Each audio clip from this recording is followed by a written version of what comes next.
Welcome to Tenor Tech, where I solve the problems you didn't even know you had.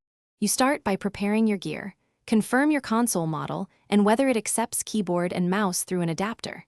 Next, connect the adapter to the console and update its firmware so mappings are current. Plug a powered USB hub when the adapter or devices draw extra power. This prevents input drop. Once done, attach your wired keyboard and mouse to the hub, then pair any required dongles to the adapter. This gets you into the next configuration, steps quickly and reliably. Now configure input mappings inside the adapter app.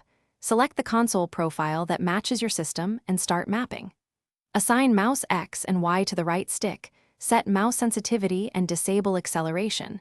Map keyboard keys to face buttons and utility controls. Make small changes, then save the profile and upload it to the adapter. Test the configuration in a practice lobby so you can adjust DPI, polling rate, and sensitivity until aiming feels natural. Finish by locking your finalized profile and applying small in-game tweaks like aim smoothing and dead zone adjustments for consistent tracking. Once applied, play a few rounds to confirm layout and responsiveness. If you encounter stuttering or dropped inputs, first reset cables and try a different USB port. Then lower the mouse polling rate to 500 Hz and reboot the adapter. Keep a backup profile and the adapter firmware file available so you can restore settings fast if something goes wrong.